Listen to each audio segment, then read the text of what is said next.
Hello friends, कैसे हो सब। आई होप कि आप अच्छे होंगे।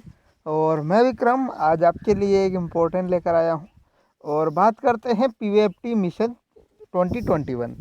तो जो 2021 में यदि आप पीवीएफटी प्री वेटनरी एंड फिशरिंग टेस्ट अगर इसकी आप तैयारी कर रहे हो तो आपके लिए एक इम्पोर्टेंट अपडेट है दोस्तों। यह है कि जो 2020 में पेपर हुआ था तो उसका जो सॉल्व पेपर है पूरा हमारे पास है और हम पूरा अभी आपको डिटेल में पूरा पेपर दिखाएंगे कि कौन सा क्वेश्चन कौन सा था और जो लेवल था पेपर का वह कितना टफ था।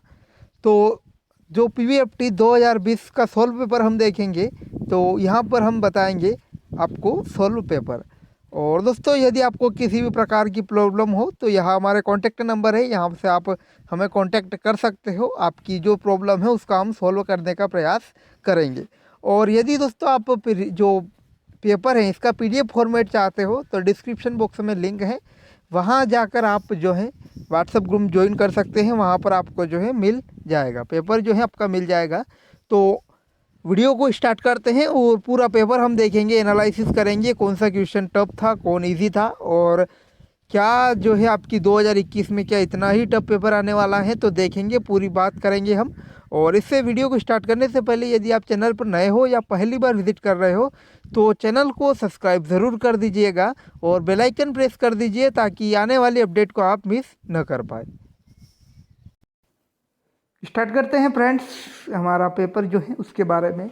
तो आपके जो सिलेबस रहने वाला है इसमें 20 नंबर फिजिक्स और 20 केमिस्ट्री, साथ ही में 20 नंबर की बॉटनी और 20 नंबर की जूलॉजी यहाँ पर रहने वाली है। ये आपका एग्ज़ाम पेपर है 5 नवंबर 2020 का और एग्ज़ाम टाइम इसका था 9 से 11 तक और एंट्रेंस एग्ज़ाम थी इसकी पीवीएफटी। तो बात करते हैं पीवीएफटी एग्ज़ाम के इस पूरे पेपर के बारे में। तो हम आपको हर एक क्वेश्चन के बारे में बताएंगे कि कौन सा क्वेश्चन टफ था और कौन इजी और क्या आंसर रहने वाले हैं। तो पूरा पेपर जो है उसको एनालिसिस करने वाले हैं हम। और स्टार्ट करते हैं पहला क्वेश्चन। हाइड्रोजन परमाणु की निम्नतम अवस्था ऊर्जा -13.6 इलेक्ट्रिक वोल्ट है। इस अवस्था में इलेक्ट्रॉन की गतिज ऊर्जा है। Option A 27.2 electric volt, second option 6.8 electric volt, third जो ऑप्शन है 13.6 इलेक्ट्रिक वोल्ट और चौथा जो ऑप्शन है 3.4 इलेक्ट्रिक वोल्ट। तो राइट करेक्ट आंसर है हमारा 13.6 इलेक्ट्रिक वोल्ट। तो परमाणु हाइड्रोजन परमाणु की निम्नतम अवस्था की जो ऊर्जा -13 इलेक्ट्रिक वोल्ट है, तो इस अवस्था में जो इलेक्ट्रॉन की गतिज ऊर्जा है वह रहेगी 13.6 इलेक्ट्रिक वोल्ट। तो जब हाइड्रोजन परमाणु की अवस्था यानी स्थितिज ऊर्जा माइनस में होती है तो उतनी ही ऊर्जा धनात्मक रूप से गतिज ऊर्जा के रूप में रहती हैं। बात करते हैं सेकंड क्वेश्चन की ओर। तो द्रव्यमान को स्थिर रखते हुए वस्तु के वेग v को दोगुना कर दिया जाए, अतः संवेग में परिवर्तन के साथ गतिज ऊर्जा में परिवर्तन का अनुपात क्या होगा। ऑप्शन है 3:2v और 2v/3 और 3v/2 और फोर्थ जो ऑप्शन है 2/3 mv। तो थर्ड जो राइट आंसर है अपना 3v/2 बिल्कुल करेक्ट आंसर है अपना। इसके बाद दिए गए निम्न ग्राफों में से सही ओमी चालक चुने। तो हमको जो है एम्पियर और वोल्टेज में सही ओमी ग्राफ चालक को यहाँ पर चूज करना है।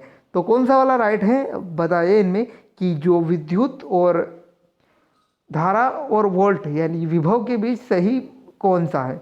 ऑप्शन ए या सेकंड, थर्ड या फोर्थ। तो थर्ड यहाँ पर बिल्कुल राइट आंसर है क्योंकि जब धारा का मान बढ़ाया जाता है तो वोल्ट यानी विभव का मान भी बढ़ता है। तो बिल्कुल राइट अपना थर्ड आंसर। इसके बाद क्वेश्चन नंबर फोर्थ क्या है। क्वेश्चन नंबर फोर्थ, तो एक वृत्तीय कक्ष में सूर्य की परिक्रमा कर रहे एक ग्रह के लिए निम्नलिखित में से कौन सा कथन गलत है। तो इनमें से दोस्तों गलत कथन कौन सा है उसके बारे में बात करें। ऑप्शन है ग्रह का रेखिक संवेग स्थिर है, सेकंड जो है ग्रह का कोणिक संवेग स्थिर है, या थर्ड ग्रह की कुल ऊर्जा स्थिर है, या फोर्थ ग्रह का कोणिक संवेग स्थिर है। तो इनमें जो रॉन्ग यानी पूरा गलत जो कथन है वह है ग्रह का रेखिक संवेग स्थिर होता है। क्या दोस्तों बिल्कुल गलत कथन है क्योंकि ग्रह का जो रेखिक संवेग होता है वह स्थिर नहीं होता है, जबकि ग्रह का कोणिक संवेग स्थिर होता है। साथ ही में ग्रह की ऊर्जा जो स्थिर होती है और जो ग्रह का कोणीय वेग वह भी स्थिर होता है। बात करते हैं नेक्स्ट क्वेश्चन यानी या पांचवा क्वेश्चन की ओर अपने, तो एक प्रत्यावर्ती वोल्टेज V बराबर 400 साइन को 0.2 के ओम के प्रतिरोध में प्रयुक्त किया जाता है। विद्युत धारा का RMS का मान निम्न के बराबर होगा। ऑप्शन है 1.414 एम्पियर या 0.1414 एम्पियर या 2.0 एम्पियर या 14.14 एम्पियर। तो राइट जो आंसर है अपना वह है 1.414 एम्पियर। इसके बाद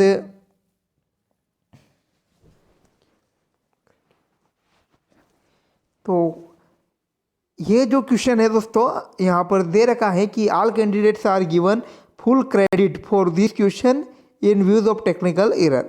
यानी जो क्वेश्चन है बिल्कुल रॉन्ग क्वेश्चन है और ये सभी को बोनस अंक मिला है। तो पीबी ने इस क्वेश्चन को गलत सिद्ध किया है। तो क्वेश्चन क्या था ये देख लेते हैं।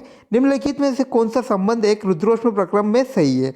तो डी यू वी बराबर 0, D Q not equal to 0 या D U equal to D W या डी डब्ल्यू बराबर 0। तो इसका राइट आंसर नहीं है क्योंकि क्वेश्चन ही यहाँ पर गलत है। इसके बाद सातवां जो क्वेश्चन है अपना वह है एक धातु की सतह को प्रकाश विद्युत उत्सर्जन के लिए दी गई तीव्रता और आवृत्ति के प्रकाश से प्रदीप्त किया जाता है। यदि प्रदीप्ति की तीव्रता आवृत्ति को स्थिर रखते हुए उसके मूल मान के आधे तक कम कर दी जाती है तो उत्सर्जित प्रकाश इलेक्ट्रॉनों की अधिकतम गतिज ऊर्जा हो जाएगी। ऑप्शन है मूल मान की 2 गुना होगी या सेकंड अपरिवर्तित रहेगी, थर्ड जो है मूल मान की 4 गुना हो जाएगी या फोर्थ जो है मूल मान की आधी हो जाएगी। तो राइट आंसर अपना सेकंड अपरिवर्तित रहेगी।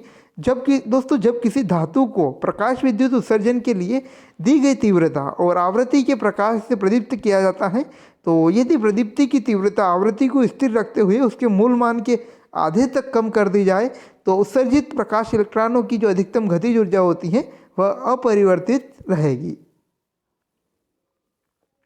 नेक्स्ट क्वेश्चन, यदि चुंबकीय द्विध्रुव आघूर्ण 2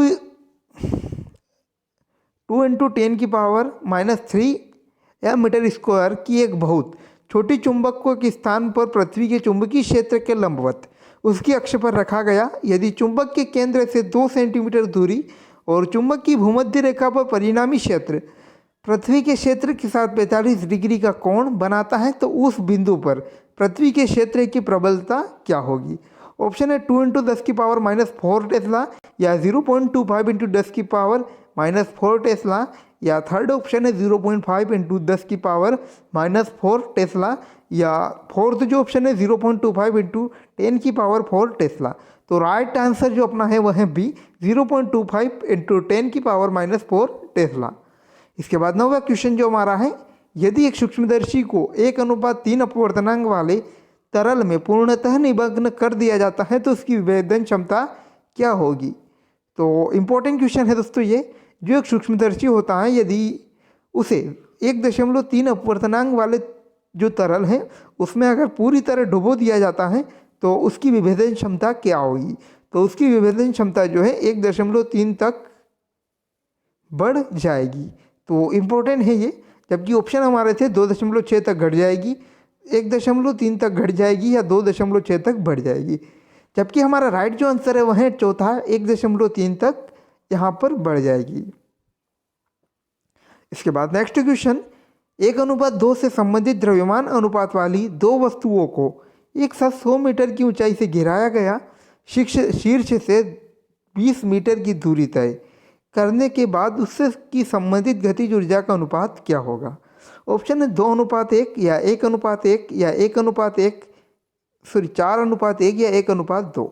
तो राइट या करेक्ट जो अपना आंसर है 1:2 हमारा आंसर है। इसके बाद नेत्र लेंस रिक्त स्थान से बना होता है। तो जो हमारा नेत्र लेंस होता है वह किसका बना होता है? तो राइट जो आंसर है अपना वह है पारदर्शी और प्रत्यास्थ उत्तकों से। दोस्तों जो नेत्र लेंस होता है पारदर्शी और प्रत्यास्थ उत्तकों से वो मिलकर बना होता है। इसके बाद नेक्स्ट क्वेश्चन है, चाल और समय के बीच ग्राफ दर्शाया गया। तो इसमें जो राइट आंसर है वह है एक वस्तु को ऊपर की ओर फेंका गया। तो ग्राफ के माध्यम से ये एक वस्तु को ऊपर की ओर फेंका गया यहाँ पर दर्शाया गया है। जबकि अदर ऑप्शन थे हमारे, एक वस्तु को टावर के शीर्ष से गिराया गया है, ऊंचाई से गहराई गिराई गई गेंद का उछलना या वी आकार की सड़क पर कार की गति।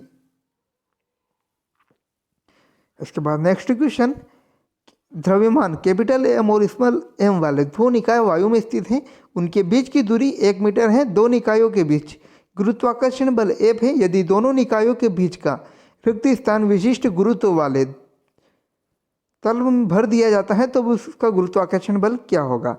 F/4 या 2F या F/2।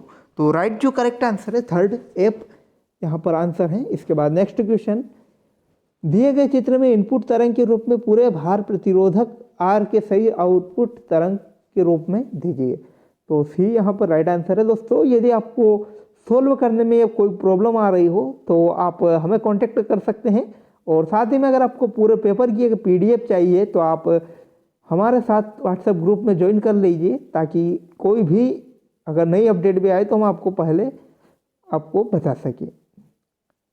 नेक्स्ट देखिए तो C1 और C2 धारिता वाले दो संधारित्र श्रेणी क्रम में संयोजित किए जाते हैं। इस संयोजन को एक 10 वोल्ट के DC स्रोत से जोड़ा जाता है। यदि संग्रहित ऊर्जा का अनुपात क्रमशः 3:2 है तो इस संधारित्र की धारिता का अनुपात क्रमशः क्या होगा?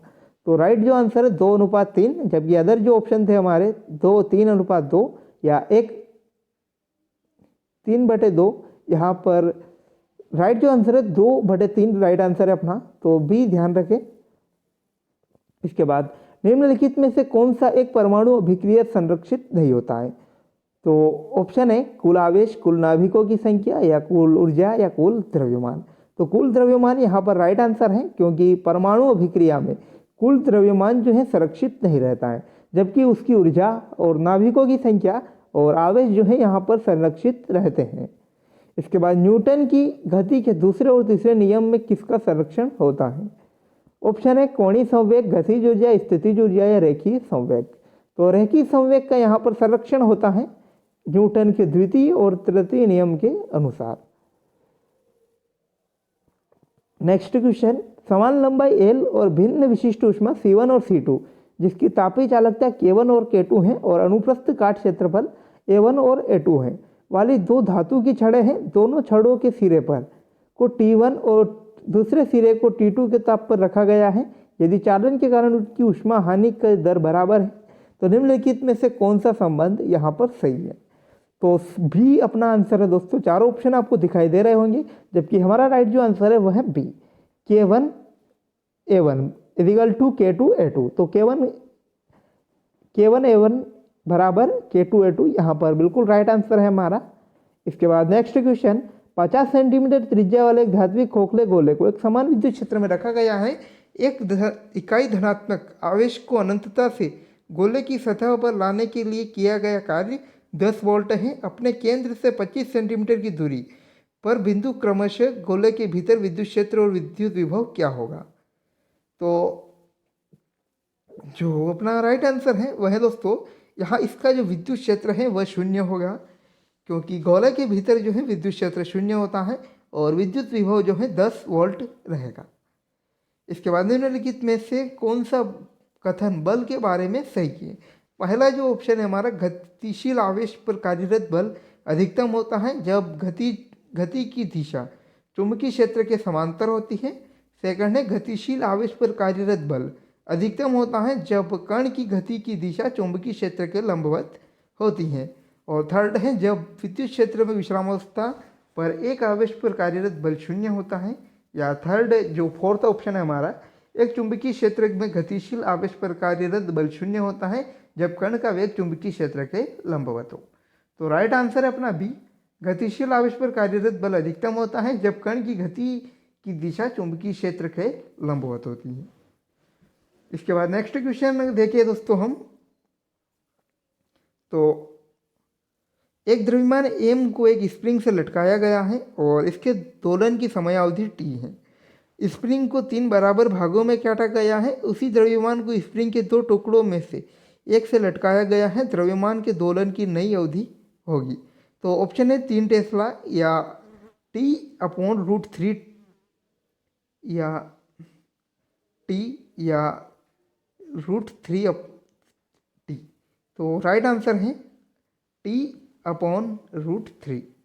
इसके बाद नेक्स्ट, किसी दिए गए एमीटर की परास को बढ़ाने के लिए क्या किया जा सकता है? तो अपना राइट आंसर देखें दोस्तों तो सी, एक निम्न प्रतिरोध को समांतर क्रम में जोड़ा जाना चाहिए। 12th वाले अगर स्टूडेंट अगर अभी आप पीवीएफटी की तैयारी कर रहे हो तो आपके लिए तो ये इम्पोर्टेंट है, क्योंकि बोर्ड में भी ऑप्शन आ सकता है आपके लिए, तो ध्यान रखें इसको। अच्छा, इम्पोर्टेंट क्वेश्चन ये। नेक्स्ट क्वेश्चन, जब एक आदर्श द्विपरमाणु गैसों को स्थिर दाब पर गर्म किया जाता है तो आपूर्ति की गई ऊष्मा ऊर्जा का एक हिस्सा गैस की आंतरिक ऊर्जा के रूप में परिवर्तन हेतु उपयोग किया जाता है। आपूर्ति की गई ऊष्मा ऊर्जा का कौन सा अंश आंतरिक ऊर्जा में परिवर्तित होता है? ऑप्शन है 3:2 या 3/5 या 2/5, 5/7 या 3/7। तो राइट करेक्ट आंसर है सी, 5/7 बिल्कुल राइट आंसर अपना। और ये है अपना फिजिक्स का लास्ट क्वेश्चन, क्यू आवेश वाले एक कण द्वारा अनुसरित पथ क्या होगा जब इसे एक चुंबकीय क्षेत्र में वेग v के साथ एक समान चुंबकीय क्षेत्र v में और कोण थीटा पर प्रक्षेपित किया जाता है? तो कुंडलीन पथ यहाँ पर आंसर है। अब हमारे जो क्वेश्चन स्टार्ट होने वाले हैं वह है केमिस्ट्री के। तो केमिस्ट्री का फर्स्ट क्वेश्चन, समुद्र से बाहर आने के पश्चात स्कूबा गोताखोर बैंड्स से पीड़ित होते हैं तो क्योंकि उच्च दाब पर रक्त में विलय नाइट्रोजन दाब में कमी के कारण बाहर आती हैं। तो यही राइट आंसर अपना फर्स्ट है। तो जो दोस्तों समुद्र में जो गोताखोर होते हैं जब वह बाहर आते हैं तो वह उनको पीड़ा होती है। तो क्यों होती है कि उच्च दाब पर रक्त में विलय नाइट्रोजन दाब में कमी के कारण बाहर आती हैं।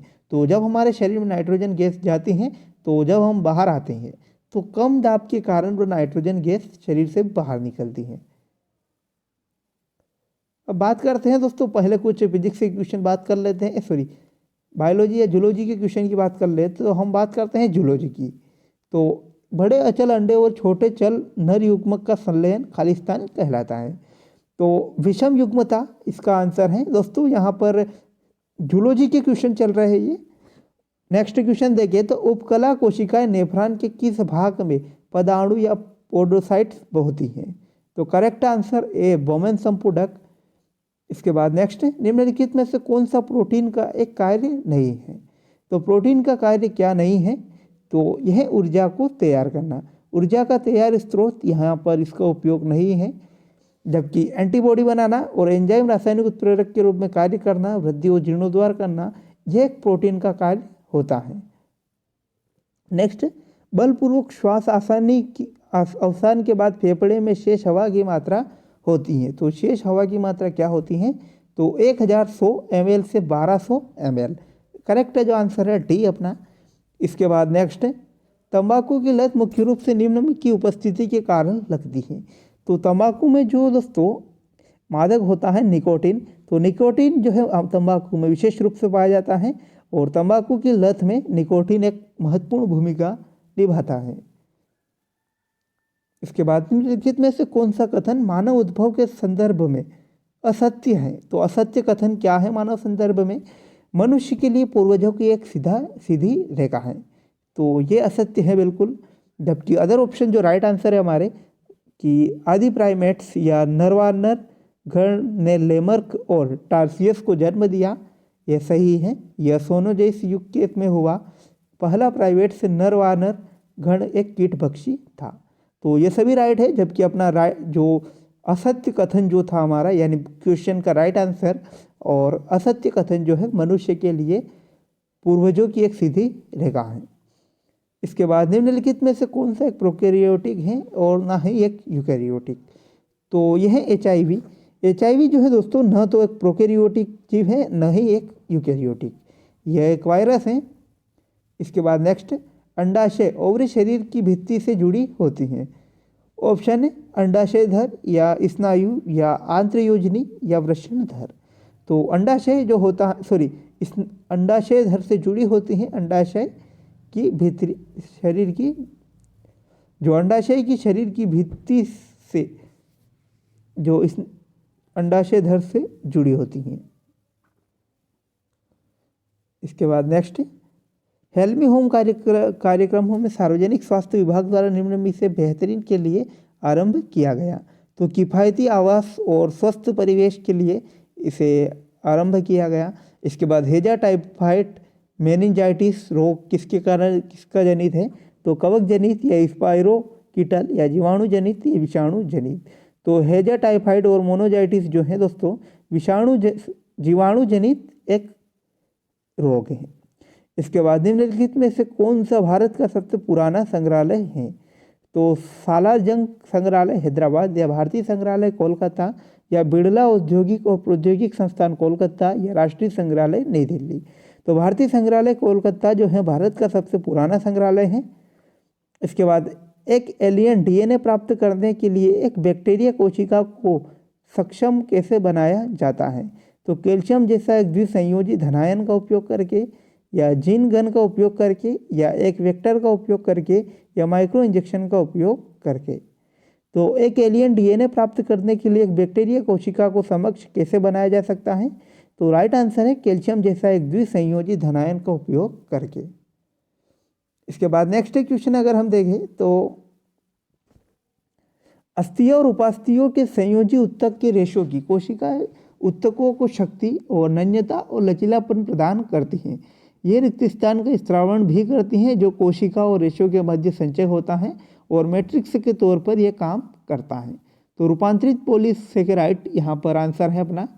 इसके बाद निम्नलिखित में से कौन सा एक द्वितीयक दूत या सेकंड मैसेंजर नहीं है? तो साइकिल एएमपी यानी चक्रीय एएमपी या एटीपी या CA++ या IP3।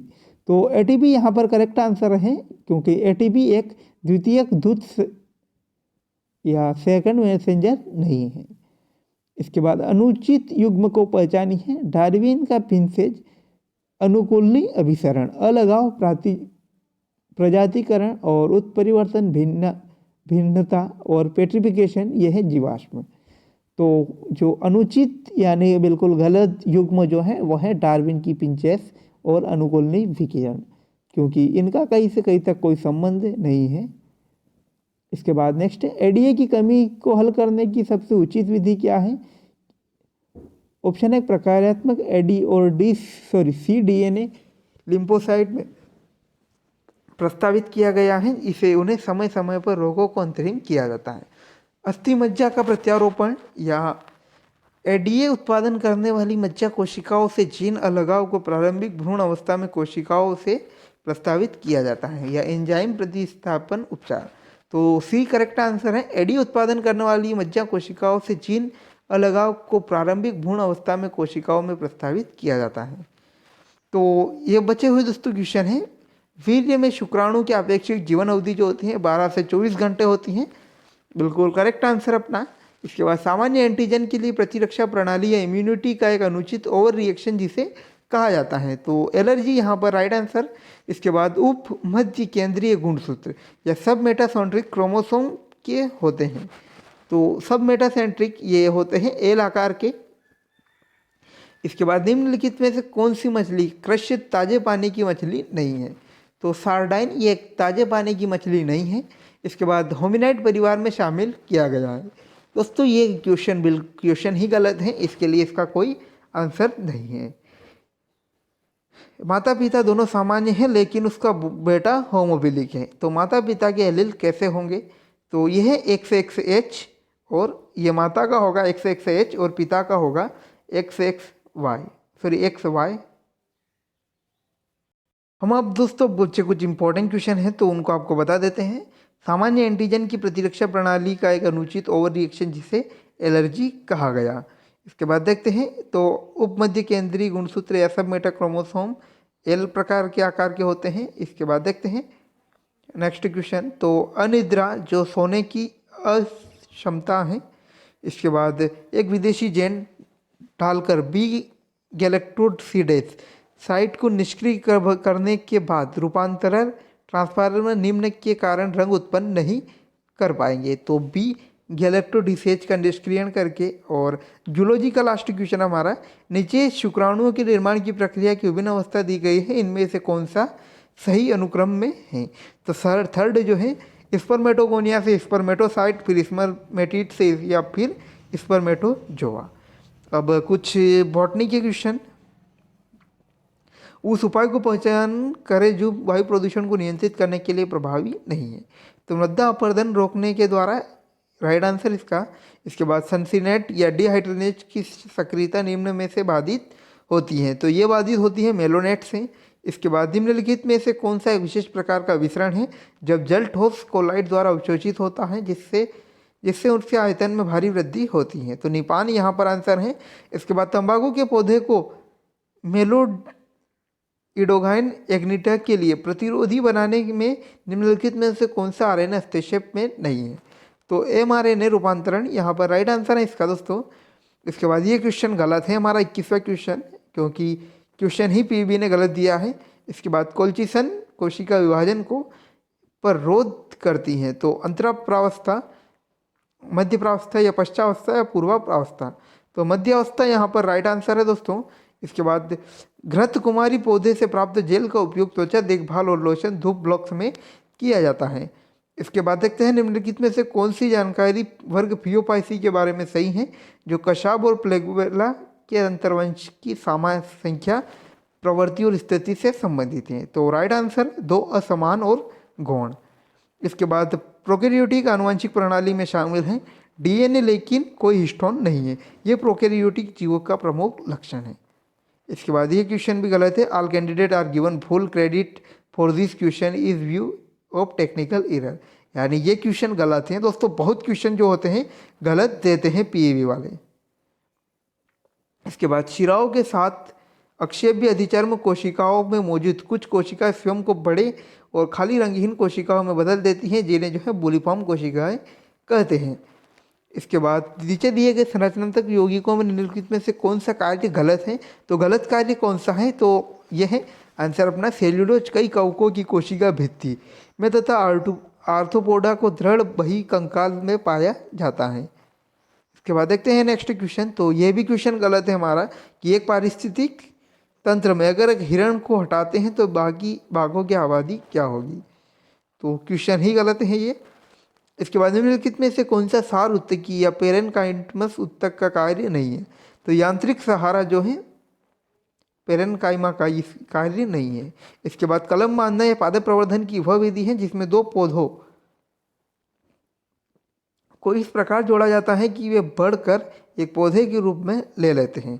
इसके बाद जीवाणु भोजी के कैप्टिस या रक्षीय आवरण किससे निर्मित होते हैं, तो ये निर्मित होते हैं प्रोटीन से। इसके बाद जो बीजांड के भ्रूणकोश में ही परागकोश के लिए होता है तो यह होता है परागकोण।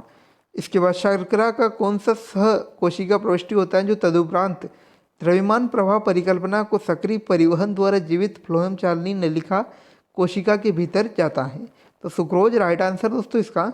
इसके बाद कौन सा जीन कपास के बालफ्राम संक्रमण को नियंत्रित करने के लिए प्रोटीन कोडित करता है, तो यह क्राइटो-एबी। इसके साथ देखें तो कोकिन सीएनसेस उत्तेजक है क्योंकि यह डोपामाइन तंत्रिका तंत्र के परिवहन के साथ हस्तक्षेप करता है। इसके बाद निम्नलिखित में से कौन सा लिवर वर्ट का अलैंगिक प्रजनन शरीर है, तो मुकुल जेम्मा या राइट आंसर इसका दोस्तों। इसके बाद वेलिसेला जोस्टर वायरस जो है चिकन पॉक्स के कारण होता है।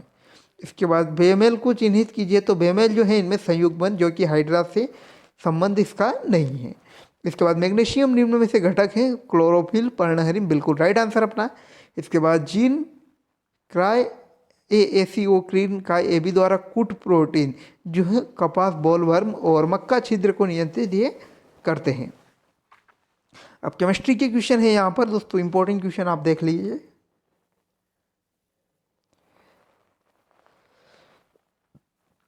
दोस्तों वीडियो को ज़्यादा से ज़्यादा शेयर करिए और हमारे व्हाट्सएप ग्रुप को भी ज्वाइन करिए और आप जो है चैनल को सब्सक्राइब कर लीजिए ताकि आने वाली कोई भी अपडेट आप मिस न कर पाए। और ज़्यादा से ज़्यादा वीडियो को शेयर करिए और साथ ही में बेल आइकन प्रेस कर दीजिए ताकि अपडेट कोई सी भी हो आप मिस न कर पाए। तो दोस्तों आज के लिए इतना ही काफ़ी। आप देख लीजिए पेपर और नोट कर लीजिए क्वेश्चन कि कौन सा क्वेश्चन आपके लिए इम्पोर्टेंट बन सकता है और पेपर का लेवल क्या रहा है। तो मिलते हैं दोस्तों ऐसी ही नई अपडेट्स के साथ और आप जुड़े रहिएगा हमारे साथ। और ये केमिस्ट्री के क्वेश्चन थे जिनका एंड होने वाला जाए।